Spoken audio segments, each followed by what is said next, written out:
नमस्कार दोस्तों, स्वागत है आपका आज की 10 बेहद बड़ी समाचार में, जिसमें पहली खबर में आपको बताएंगे कि बिहार इलेक्शन 2020 राजनेताओं ने तेजस्वी यादव को क्यों दान की अपनी करोड़ों की संपत्ति, सुशील मोदी। जी हाँ दोस्तों, दूसरी बड़ी खबर में आपको बताएंगे बिहार इलेक्शन सप्ताह भर से रोज जेडीयू ऑफिस जा रहे हैं नीतीश कुमार, जानिए किस तरह से बन रही चुनाव रणनीति। तीसरी बड़ी खबर में आपको बताएंगे ट्रैक्टर जलाने पर मोदी का वार, जिसकी पूजा करता है किसान, विपक्ष ने उसे आग लगा दी।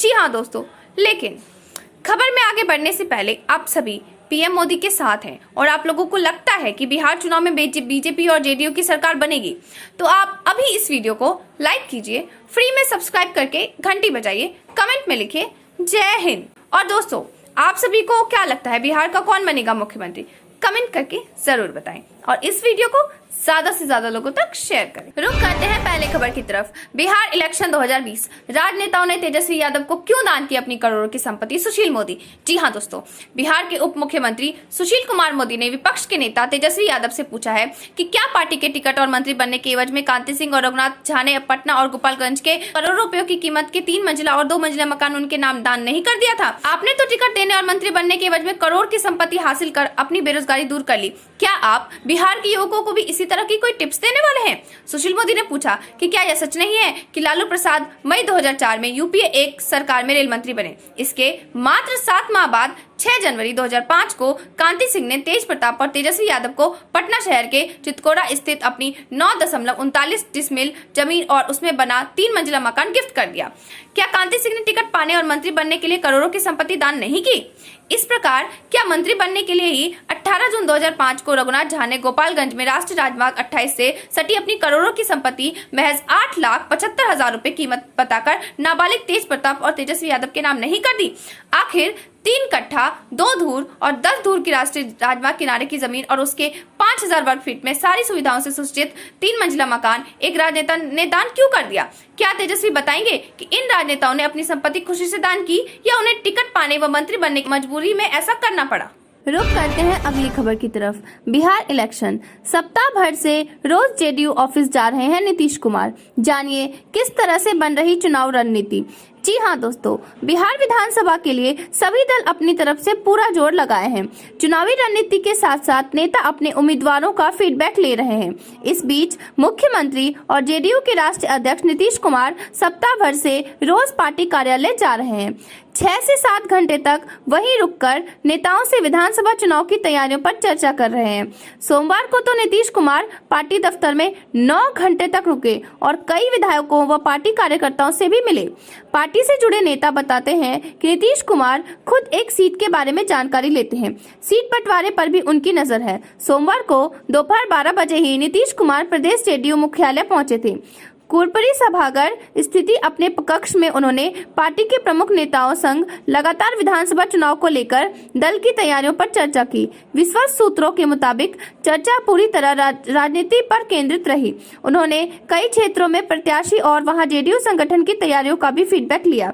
इस दौरान सांसद विजय मांझी, सांसद गिरिधारी यादव, विधायकों में मेवालाल चौधरी, प्रेमा चौधरी, सुबोध राय, लक्ष्मीकांत मंडल और पूर्व केंद्रीय मंत्री अली अशरफ फातमी ने नीतीश कुमार से मुलाकात की। नीतीश कुमार ने जेडीयू के जिन कोर नेताओं संग दिन भर राजनीतिक विमर्श और पार्टी की चुनाव तैयारियों पर चर्चा की, उनमें विधानसभा अध्यक्ष विजय कुमार चौधरी, राष्ट्रीय संगठन महासचिव आरसीपी सिंह, पूर्व प्रदेश अध्यक्ष राजीव रंजन सिंह उर्फ लल्लन सिंह, पार्टी के कार्यकारी प्रदेश अध्यक्ष व मंत्री अशोक चौधरी और राष्ट्रीय महासचिव संजय झा शामिल थे। उधर सोमवार को भी पार्टी कार्यालय के पास पूरे दिन टिकट के दावेदारों और नीतीश कुमार के समर्थकों की भीड़ लगी रही। हालांकि पार्टी कार्यालय में उन्हीं कार्यकर्ताओं को प्रवेश मिल रहा था जिन्हें अंदर से बुलावा आया हो। रुक करते हैं अगली खबर की तरफ। ट्रैक्टर जलाने पर मोदी का वार, जिसकी पूजा करता है किसान, विपक्ष ने उसे आग लगा दी। जी हाँ दोस्तों, गंगा सफाई का अभियान मोदी सरकार के लिए शुरुआत से ही काफी अहम रहा है। आज इसी कड़ी में नया आयाम जुड़ने जा रहा है। प्रधानमंत्री नरेंद्र मोदी ने मंगलवार को नमामि गंगे मिशन के तहत उत्तराखंड में 6 मेगा परियोजनाओं का वीडियो कॉन्फ्रेंसिंग से उद्घाटन किया। प्रधानमंत्री नरेंद्र मोदी ने कहा कि जल जीवन मिशन से हर घर तक शुद्ध जल पहुंचाया जाएगा। गंगा हमारी विरासत का प्रतीक है। गंगा देश की आधी आबादी को समृद्ध करती है।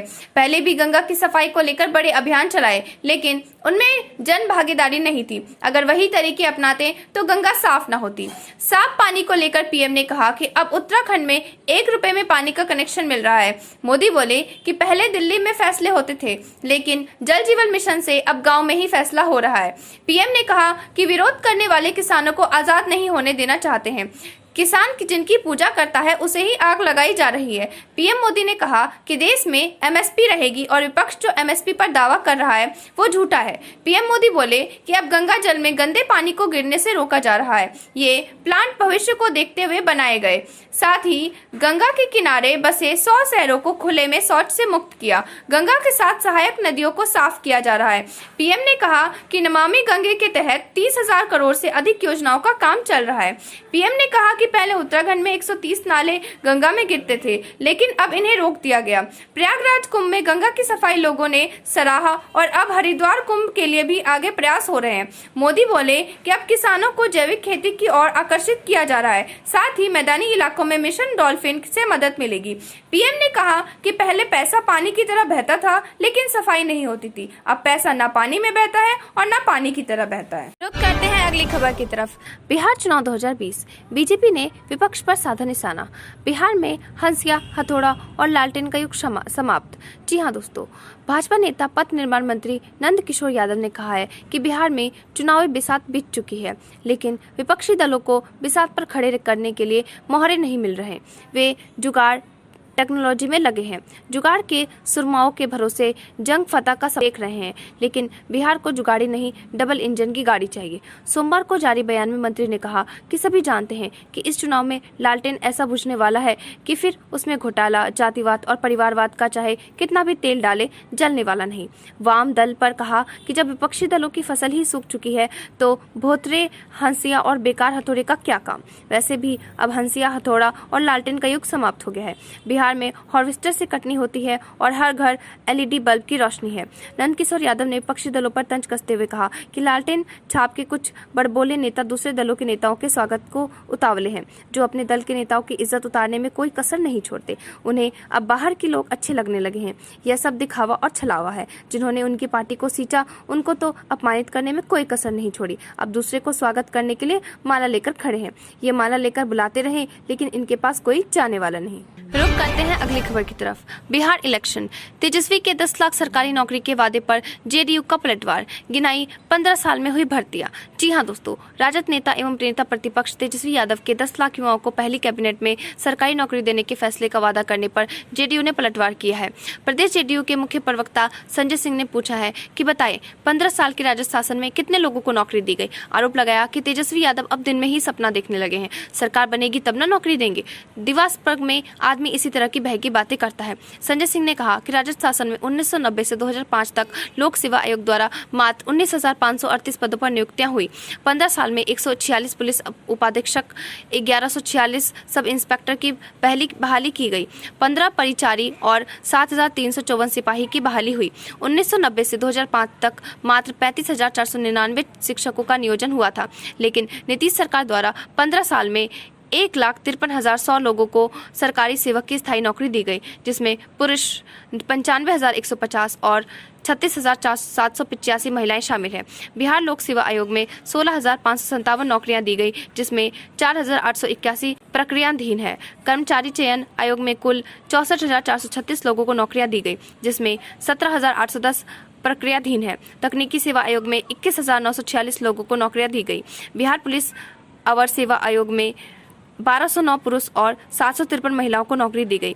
केंद्र चयन परिषद सिपाही भर्ती में 35,342 पुरुष और 13,937 महिलाओं को नौकरी दी गई है। अभी 49,279 प्रक्रियाधीन है। 21,161 लोगों को अन्य विभाग और सेवाओं में नौकरी दी गई है। कुल मिलाकर 1,53,100 लोगों को नौकरी दी जा चुकी है, जबकि 61,451 प्रक्रियाधीन है। रुक करते हैं अगली खबर की तरफ।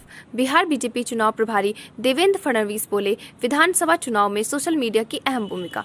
जी हां दोस्तों, महाराष्ट्र के पूर्व सीएम व बिहार भाजपा चुनाव प्रभारी देवेंद्र फडणवीस ने कहा कि इस विधानसभा चुनाव में सोशल मीडिया की भूमिका अहम होने जा रही है, क्योंकि कोरोना काल में इस बार बिहार में चुनाव में हो रहा है। सोशल डिस्टेंसिंग सहित सभी मानकों को पूरा करने के कारण इस बार वर्चुअल रैली ही अधिक होगी। ऐसे में Twitter, Facebook, Instagram, WhatsApp group की भूमिका बढ़ जाएगी। सोमवार को प्रदेश कार्यालय में आईटी एवं सोशल मीडिया की एक दिवसीय प्रशिक्षण कार्यशाला में फडणवीस ने आईटी की विशेषता एवं इसके सदुपयोग पर चर्चा की। कहा कि सोशल मीडिया के माध्यम से आमजन को आकर्षित करने के तरीकों पर ध्यान देना चाहिए। चुनावी मोड में विशेष तौर पर वर्चुअल रैलियों को बूथ स्तर तक पहुंचाने की जरूरत है। स्वास्थ्य मंत्री मंगल पांडे ने कहा कि आईटी कार्यकर्ताओं की पहुंच भारतीय जनता पार्टी के हर व्यक्ति तक होनी चाहिए। डिजिटल योद्धाओं को चुनाव का ध्यान रखते हुए आह्वान किया कि आप लोगों के कंधे पर पार्टी की अहम तकनीकी जिम्मेवारी है। आप देख रहे थे आपका अपना चैनल। जय हिंद, जय भारत।